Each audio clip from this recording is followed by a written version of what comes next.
I remember the day everything spiraled as if it happened this morning. The first sign that my marriage was doomed began with an innocent, almost casual comment my wife, Clarice, made in our apartment's modest living room. She was 27, I was 30, and we'd been married for 4 years. I still harbored the naive belief that we had a solid foundation, me with my successful jewelry business run alongside my brother's, and she with her cherished cafe. The cracks in our union revealed themselves in a single sentence. "There's a new guy who comes to the cafe," she said. "And he's super interesting?" I'd heard it in her tone. A certain thrill, that hush of excitement she rarely used except when she was talking about her favorite romance novels. The details she shared: his name was Ivan, he was from Serbia, tall, blonde, and apparently unbelievably charming, stabbed at my sense of security. But at the time, I'd tried to brush it off as something harmless. "Interesting, huh?" I said, leaning back on the couch. "You see so many people at that shop? What makes him stand out?" Clarice's eyes brightened. "He's like a character from one of those books I read, brooding, mysterious, but also surprisingly sweet. You know, he even reads Western novels. He told me he's searching for a better life in the United States, and—" She paused, her cheeks coloring. "He has this accent. I don't know, it's just so unique." I tried to keep my face neutral, though an unexpected, uncomfortable knot formed in my stomach. "That's nice. Always good to have a well-read customer, I guess." The conversation drifted elsewhere, but I remained uneasy. Over the next few days, Clarice's musings about Ivan became near constant. She'd come home, eyes shining, rattling off tidbits about his day, his thoughts on the American workforce, his abiding love of Tolstoy or Tolkien. Part of me felt silly for feeling jealous. Clarice was allowed to be friendly, and I wasn't exactly the world's most sentimental husband. I'd always been pragmatic and, if I'm honest, controlling. If anything, she usually complained that I didn't give her enough compliments, that I was too wrapped up in the jewelry business to praise her new hairstyle or the pastries she tested for her shop. So it's not like I was the best spouse, but I sure wasn't ready for what was to come. About 3 weeks after she first mentioned Ivan, I popped by her cafe unannounced. It was late afternoon, and the place had the usual crowd of college students reading novels or folks on laptops searching for free Wi-Fi. I looked around and spotted Clarice behind the counter, wearing her flour-dusted apron. She was all smiles, so I stepped up, intending to surprise her with a small bouquet of tulips I'd picked up from the stall nearby. My attempt at being thoughtful. Right as I was about to call her name, the door swung open behind me. I felt a presence pass by, a man with broad shoulders, neatly styled blonde hair. My skin tingled with that inexplicable sense of rivalry that sometimes hits when another male enters a space. I glanced sideways, and the man shot me a cursory glance before focusing on Clarice. His eyes lit up. "Clarice," he said, accent unmistakably Eastern European. You forgot your phone in the back room, I think." Then he held up her cell phone. She smiled widely. "Oh my God, thank you, Ivan. I was looking for that. I owe you, you lifesaver." The warmth in her voice was obvious. My gut clenched. Laying a hand on the counter, I cleared my throat. "Hey, honey." She spun and appeared startled to see me. "Oh, hey, you didn't mention you were dropping by." Ivan hovered by the corner, an amused half-smile on his face. I offered my own attempt at a friendly nod, but I could already feel tension in the air. Clarice gestured between us. "Ivan, this is my husband. He helps me with some of the rent here, and you know all that. And babe, this is Ivan, the customer I was talking about." "So, you're Ivan," I said.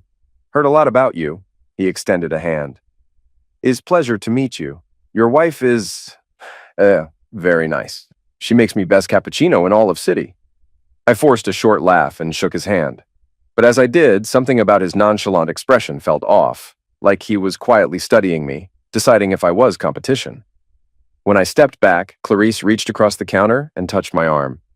"I'm kind of busy right now, but thanks for the flowers." She gave me a quick peck on the cheek, and I was dismissed.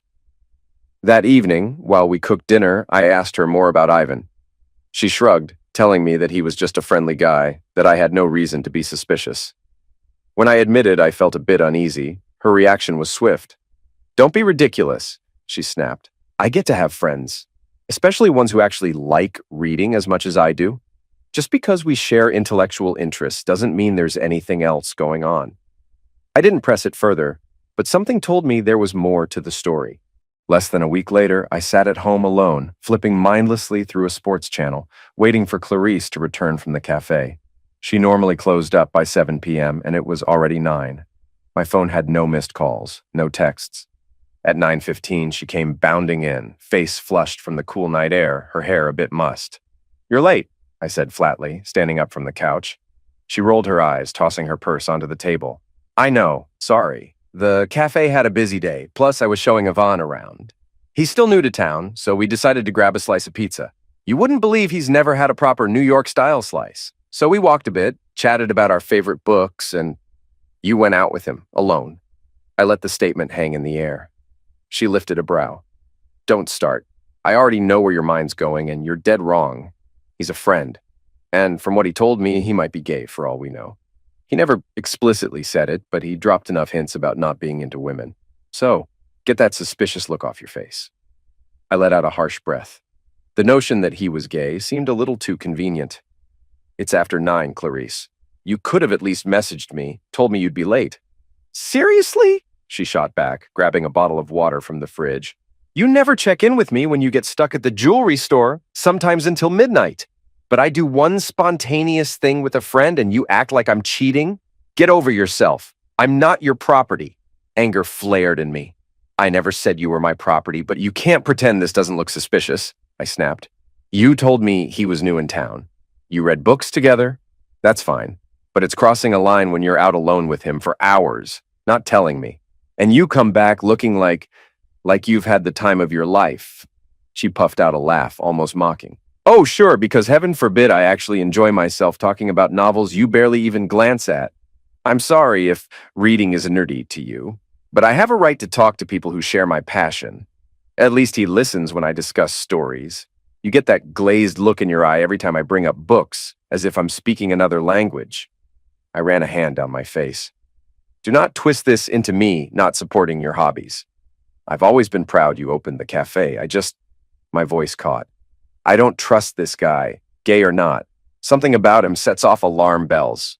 "Well, that's a you problem," she said coldly. "You can't control who I'm friends with, and I'm not going to stop seeing someone who's literally the only intellectual buddy I have right now." Then she stormed down the hallway, slamming the bedroom door behind her. I spent that night pacing in the living room, rage building in my chest. I wasn't proud of how controlling I felt, but I couldn't shake the sense that she was lying. This story about Ivan possibly being gay? It smelled like a half-baked excuse to keep me off her trail. A few days later, I decided to confront her directly. I'd stopped by the cafe earlier that day and caught a glimpse of them sitting at a table, heads bent close, an intimate hush in their voices. The second Clarice saw me, she jumped up, all flustered, claiming they were discussing a new reading club she wanted to start. Ivan had barely looked up from his phone, flashing me a thin smile. That night at home, I set aside the takeout boxes and turned to her. "We need to talk," I said firmly. She eyed me warily. "About?" "About Yvonne." She clicked her tongue. "Again?" "Yes, again. I saw how close you two were today. Don't try to spin some nonsense about him being a reading buddy. You've been spending way too much time alone with him, and you come home with that goofy grin on your face. What do you expect me to think?" Her face hardened. "I expect you to trust me. I'm your wife, not your hostage. I can have coffee, conversation, or read with whoever I want. If you hate reading so much, that's on you. Don't you dare blame me for finding some company." "I'm not blaming you for having a friend," I growled. "I'm blaming you for lying," she scoffed. "What lies?" I said from day one he's just a kind soul who loves books. And guess what? He's polite, respectful, and he compliments me on the cafe. Everything I've wanted from you for months. But all you do is bury yourself in the family jewelry biz. The last time you said something kind about me was, what, on our anniversary last year? Don't turn this into that, I snapped, though a pang of guilt tugged inside me.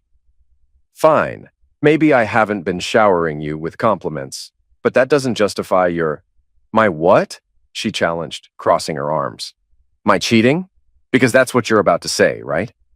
That I must be a cheater if I like talking to a man about my favorite authors? I shot her a glare. What am I supposed to think when I see him draping his arm around you, or you two locked in some private conversation about God knows what? Don't treat me like a fool. She leaned forward, voice trembling with anger. You want me to promise I won't see him again? Is that it? Are you that controlling? Yes, I said flatly. That's exactly what I want. Stop seeing him outside of the cafe. If he comes by and orders a latte, that's one thing. But none of these little pizza outings, museum trips, or reading circles alone. You want to start a reading club, do it at the cafe with other people. This sneaking off is done. Her jaw tightened. I saw tears welling in her eyes, though she was too furious to cry. You think you can snap your fingers and tell me who to be friends with? God, you're such a bully sometimes. It's not enough that I run a cafe that you partly fund. I have to bow to your every whim too? I forced myself to keep my voice steady, though my chest was pounding. Call it bullying if you want, but I'm your husband, and you owe me honesty. Either you cut off these private outings with him, or I swear, Clarice, we're gonna have bigger problems than you think. Her expression shifted from rage to a grim acceptance. She eyed me, then finally said in a hollow tone, Fine, you win. I won't see him again, not outside the cafe. Happy? I sighed, relief and tension mixing. Yes, I said. That's all I'm asking. She brushed past me and marched into the bedroom, slamming the door. I stood there, exhaling, feeling more like a dictator than a spouse. But I told myself it was necessary because something about Ivan felt wrong. Days passed. Clarice was noticeably colder, but she seemed to follow my decree. No more late nights, no more weekend museum trips. She insisted they were canceled. She did mention once, he still comes by the cafe, but only to grab coffee. I tried to appear calm, but my mind stayed restless. Then came the day I randomly swung by the cafe to drop off a promotional flyer for my jewelry store. The plan was to set a small stack of them at the register, part of a cross-promotion I discussed with my brothers. As I approached, I noticed Clarice wasn't behind the counter. One of her employees, Maria, gave me a polite nod and said Clarice stepped out for a moment.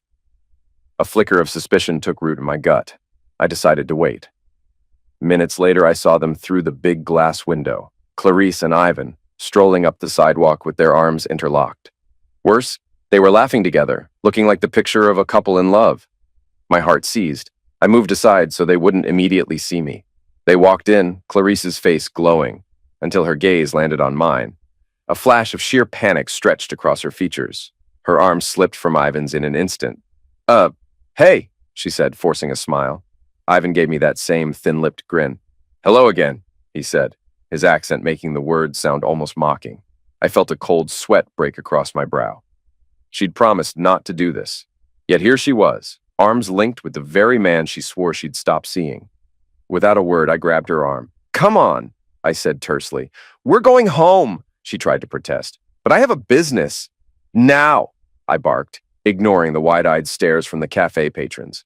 Ivan started to speak, but I whirled around, pinning him with a vicious glare. Get away from her, or I swear you'll regret it. I might have looked insane, and maybe I was, but that's how furious I felt. A hushed wave fell over the cafe. Some of the regulars stared, uncertain if they should intervene.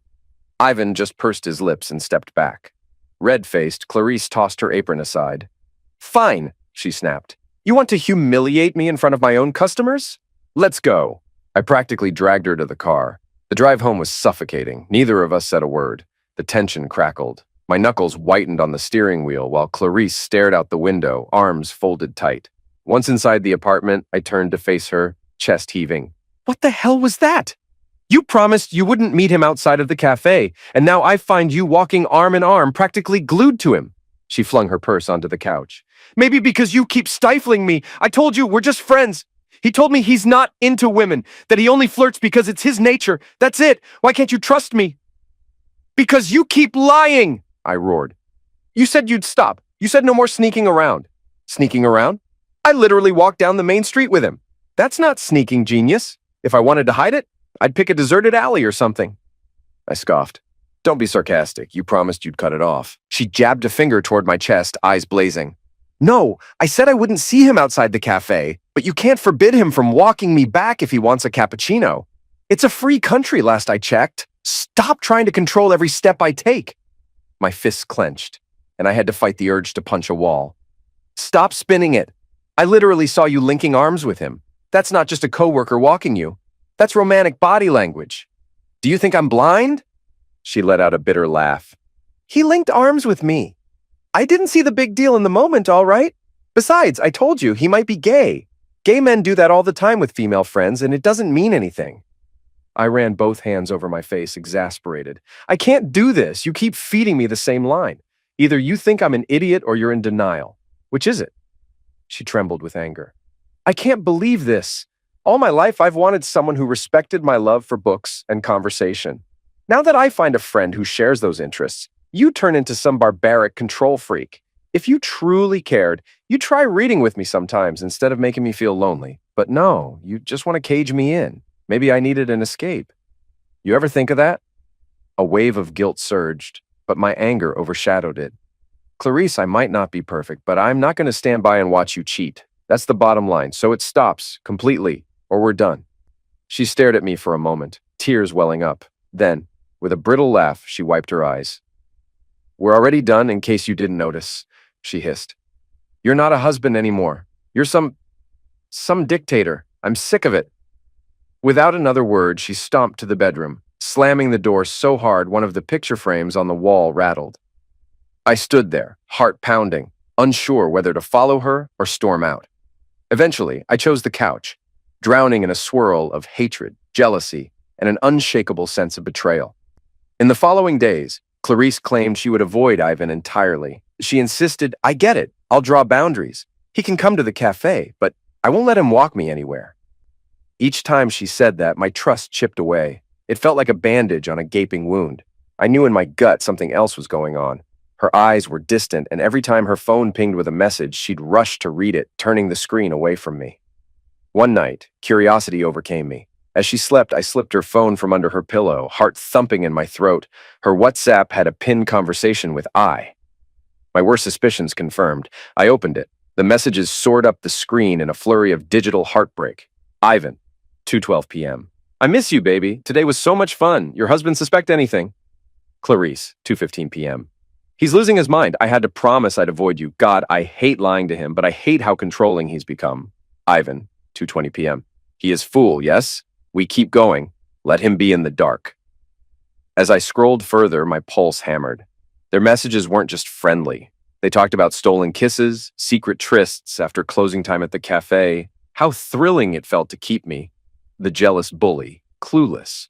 There were references to hooking up in the back office, and I felt physically ill seeing Clarice's giggling responses. This is so wrong, but you're right, it's exciting. He's turning into a total villain, so I don't even feel guilty. I nearly crushed her phone in my grip. My eyes scanned the conversation with growing horror. They described intimate moments in detail, mocking me for suspecting but not having proof. She mentioned how she occasionally told me Ivan was gay to keep me off her back. He found it hilarious. My hands shook as I exported the chat to a text file, emailing it to myself. Then I scrolled through her photos. Several pictures of them, arms around each other, smiling in front of different city landmarks. Stuff she never mentioned visiting. She'd obviously blocked me from seeing them on social media because I had no clue. I took screenshots of each, sending them as well. Once finished, I wiped the evidence off her phone and replaced it quietly on the nightstand. That entire night, I couldn't sleep. My mind raced with fury at how brazen they were. To find out she'd used the "maybe he's gay" line so effortlessly made me sick. I felt like the biggest fool on earth.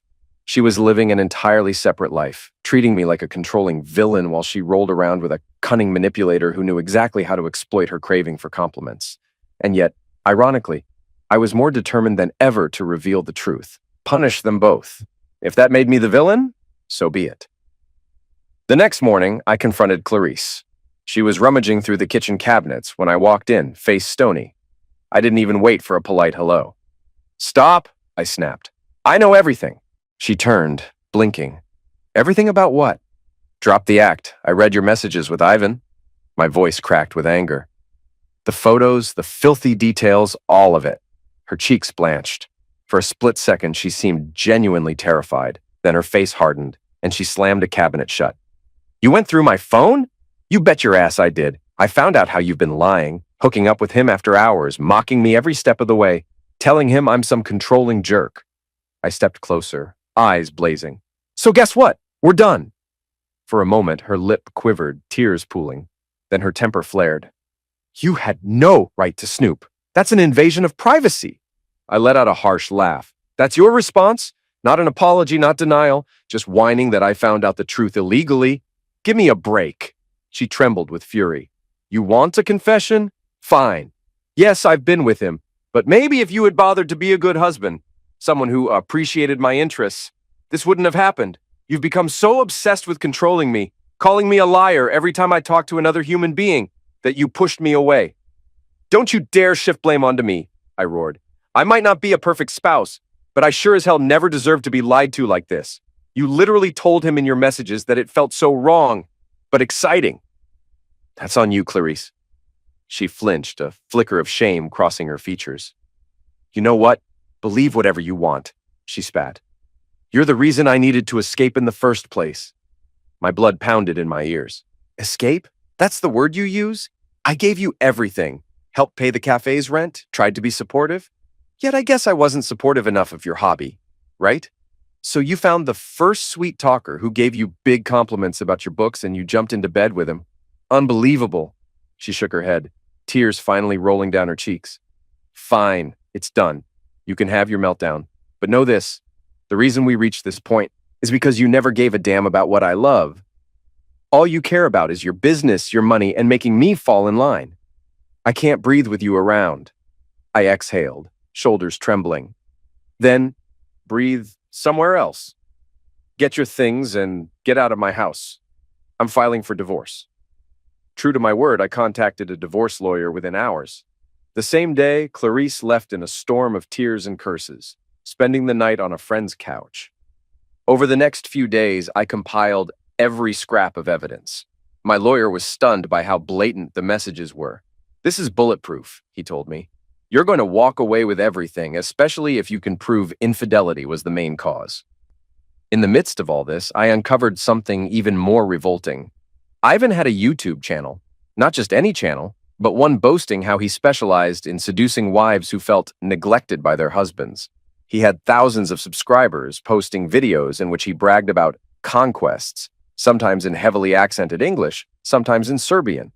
The titles were Pure Poison, How to Capture a Married Woman, Seducing an Unhappy Wife, Tips for Secret Affairs. I watched him speak to the camera with smug confidence, referencing a cafe owner who is bored with her controlling husband.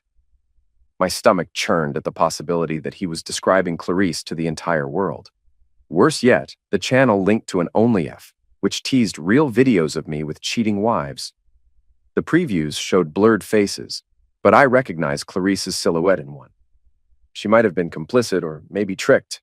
The idea that he was profiting off my wife's betrayal ignited a new wave of fury. My lawyer advised me to keep calm, finalize the divorce, and then we'd consider further civil lawsuits. I tried to heed his words, but the rage wouldn't subside. I fantasized about wiping that smug grin off Ivan's face. Meanwhile, Clarice tried to contact me multiple times. At first, her messages were apologetic, even pitiful. Then they shifted to angry and bitter, blaming me for pushing her away. Finally, one morning, she texted that she was pregnant. I just stared at my phone, heart pounding. She insisted it was mine, claiming we'd been intimate enough in the last few months. But I knew she'd been sleeping with Ivan, so the timeline was murky. One last confrontation took place a week later, when Clarice and I crossed paths at the cafe. She was supposed to be away, but she happened to be there, rummaging through boxes. She looked pale and exhausted, but her eyes still sparked with defiance. Is it true? I asked, voice low. You're pregnant? She pressed her lips together. Yes, and you're the father, obviously. I barked a short laugh. Obviously? You've been sleeping with Ivan. Don't treat me like an idiot again. She flushed. There's no chance it's his. I mean, well, it's complicated, but... She rubbed her forehead. We never used protection, but it was more frequent with you. I'm almost positive it's yours. Almost positive, I repeated, the words like acid in my mouth. That's not exactly comforting. Her eyes hardened. You can do a DNA test once the baby's born. Until then, you're still my husband, and this baby is still half yours. You should step up. I leaned closer, voice dripping with sarcasm. Step up for a child that might be the product of your affair? Not a chance. We'll wait for a test. If it's mine, I'll decide how involved to be. If it's not, you can chase after your reading buddy. She trembled, tears threatening to spill. You're so cruel. You made me this way, I snapped back. Then I walked out, ignoring her sobs. Time blurred after that. The divorce papers were served to Clarice in a humiliating fashion right at her cafe. She had no real defense in court. Evidence of her affair with Ivan was undeniable. My lawyer hammered home the transactions in our joint account that matched suspicious gift purchases for Ivan, painting her as an unfaithful gold digger. Meanwhile, I came off as the wounded husband, albeit a bit controlling, but that paled in comparison to her blatant cheating. Throughout the proceedings, she hurled glances of pure hatred my way, as though I'd become a monster in her eyes. Yet ironically, it was her betrayal that had transformed me into this. Ultimately, I kept the house, avoided alimony, and retained my share in the family jewelry business. She only got the cafe, the old sedan I'd previously bought for her, and that was it. As the judge finalized the divorce, Clarice's father stepped in. He confronted me outside the courthouse, growling that I had a responsibility to the baby. I told him to back off, that no one could force me to sign a birth certificate without a DNA test. He snarled, calling me a villain who had crushed his daughter's heart. I just stared him down, unflinching. All the while, the question of the baby's paternity loomed. I felt no excitement for fatherhood, just dread. We arranged the test for after birth. There was no point doing one early. Clarice had her own meltdown, occasionally texting me that I was heartless for abandoning her financially and emotionally. She sold the sedan to pay the cafe rent. She left voicemails of rage, calling me controlling and evil. Each time I hung up or deleted them, coldly unmoved. And still, I couldn't let Ivan go unpunished. He'd systematically hunted for wives like Clarice. That knowledge burned in me.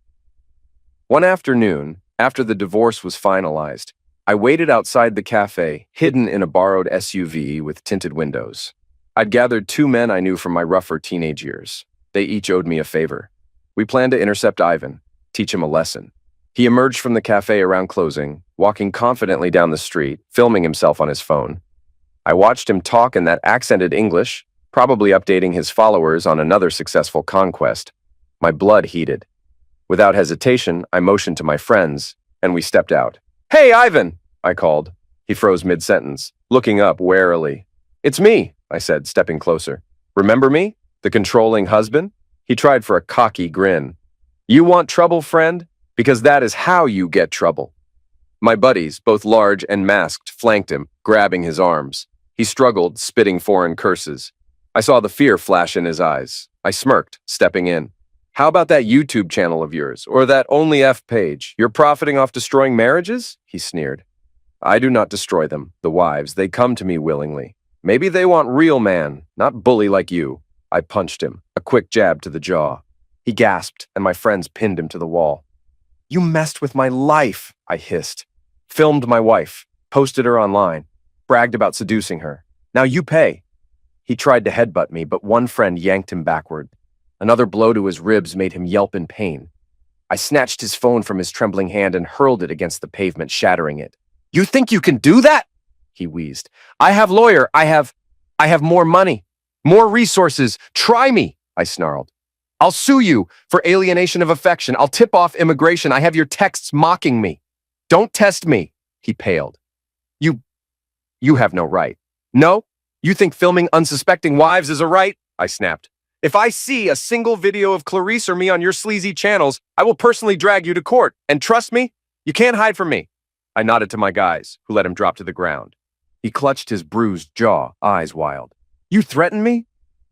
"You're damn right I am," I said, grabbing his collar. "Now pack up your conquests and go back to whatever hole you crawled out of. Or else." He spat blood. But behind that hatred, I saw real fear. "All right," he muttered. "I leave." "Good," I said, stepping back. "And if you ever come near Clarice again, I'll make sure you regret it even more." He glared, but the fight was gone. My friends and I left him there, phone destroyed, ego bruised, and hopefully deterred from continuing his twisted game in our city. Days turned to weeks, weeks to months. Clarice's pregnancy advanced. She called me repeatedly, sometimes sounding desperate, sometimes furious. I refused to answer more than a handful of times. Eventually, she gave birth to a boy. Her father attempted once more to coerce me into signing the birth certificate. I told him to back off until the DNA results were in. When the test was finally done, the result was unequivocal. 0% chance I was the father. As soon as I read those words, I laughed bitterly. All those months of drama, her swearing it was obviously mine. What a joke. The child belonged to Ivan or some other lover she hadn't admitted to. Either way, it wasn't my problem. I texted Clarice a screenshot of the results. "We're finished. Don't contact me again."